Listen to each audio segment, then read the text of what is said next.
제30-1강 글쓰기로서는 세 번째입니다.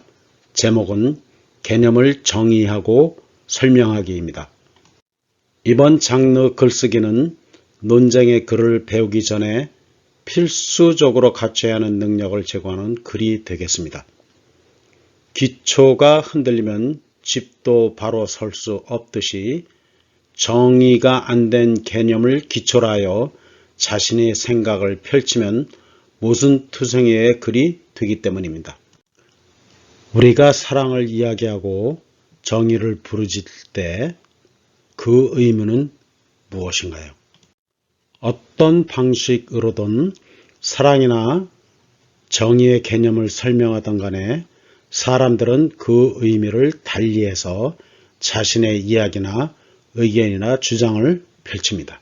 심지어는 시나 소설에서도 작가마다 그 의미를 달리 해석하여 쓰고 있죠. 물론 플라톤의 개념을 바탕으로 설명을 하면 언어로 표현된 각각의 개념들은 진실을 추구하는 최선의 형태를 지니고 있다고 하죠. 이와 달리 아리스토텔레스는 각 개념들은 그 나름대로 최선의 형태를 독립적으로 지니고 있다고 합니다. 어떤 방식이든 간에 글을 쓰거나 말을 할 때 단어를 사용할 때는 그 의미에 대해 뜻을 잘 정의해야 하고 그리고 이를 바탕으로 의사 전달과 더 나아가 토의, 토론 또는 논쟁을 할 때 스스로 한 말이 상충되지 않고 독자들에게 더 가까이 다가가서 자신을 내세울 수가 있을 것입니다. 이번 장르, 즉 개념 설명하기 글쓰기는 먼저 추상적 개념을 담고 있는 단어를 독자들에게 그 뜻이 무엇인지를 알려줄 뿐만 아니라 어떤 주제라도 이에 대해 생각을 하고 의견을 펼칠 때 단단한 기초를 다져주는 글이 되겠습니다. 사고를 하고 말과 글을 이용해 자신의 의견을 청중과 독자들에게 전달할 때 어떤 근거를 기반으로 그의 의견과 주장을 펼치는지에 대한 능력을 향상시켜주는 글이 되겠습니다. 다시 설명하자면 개념 정의 설명하기 글은 생각을 이성적이고 짜임새 있게 하고 이를 말과 글로 옮기는 기초 능력을 향상시켜주는 글이겠습니다. 또한 말을 하던 글을 쓰던 간에 감성적 주장이 아니라 자신의 확고한 포지션에 뿌리를 두고 짜임새 있는 생각의 틀을 만들어 자기 주장을 중심으로 논쟁을 하도록 하는 능력을 길러주는 글이 되겠습니다.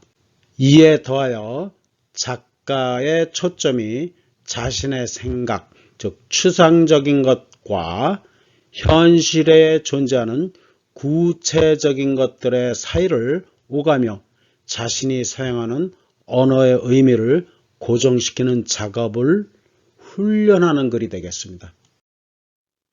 그럼 개념 정의하기 글이 필요한 분야와 특징들에 대해 알아보겠습니다. 이에 앞서 다음과 같은 사항을 염두에 두어야 할 것입니다.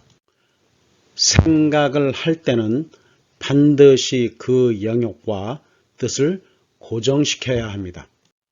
어떤 개념이든 간에 그 의미는 무수히 많기 때문이죠. 그 많은 의미들 가운데 자신이 소개하고자 하는 의미를 선택해야 합니다. 그리고 그 의미가 무엇인지를 말이나 글로 정의를 하고 설명을 해야 합니다. 이를 우리는 고정시킨다고 말을 합니다. 따라서 자신이 소개하고자 하는 개념을 고정시키지 않으면 자신이 의도하는 뜻을 청중에게 명확하게 전달하기 어렵거니와 논쟁 시 자신의 앞뒤말이 맞지 않는 경우가 발생하게 됩니다.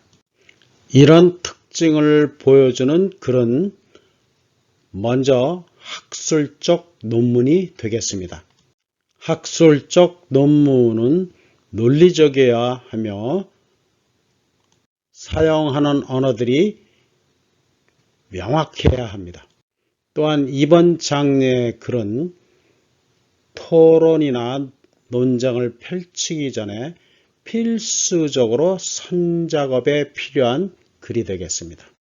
이번 글은 또한 원리, 이론, 도덕적 가치 등 추상적 개념을 설명할 때 효과적인 글이 되겠습니다. 또한 자신이 선택한 개념을 소개하려면 자신의 관점에서 충분히 설명할 수 있을 때까지 연구하고 조사하고 자신의 경험에 비추어 반영해야 합니다. 그리고 후에 설명하겠지만 추상적인 것과 구체적인 것이라는 말의 개념을 이해하고 활용할 줄 알아야 합니다.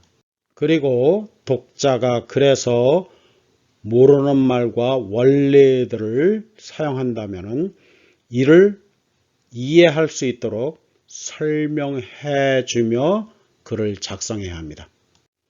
이 글의 목적은 당연히 주로 정보 제공이죠. 인포그래픽스는 독자의 이해를 위해 개념을 그림이나 도표와 함께 설명을 해주는 방식이며 개념 설명하기에 대표적인 예가 되겠습니다. 글의 구성이 논리적이고 표현은 이성적이라야 합니다. 개념 정리하고 설명하기 글에서는 정의, 비교와 대조, 원인과 결과, 순차적 설명의 기술들이 사용하게 되겠습니다. 또한 예시가 어떻게 사용되는지들을 반드시 알아야 합니다.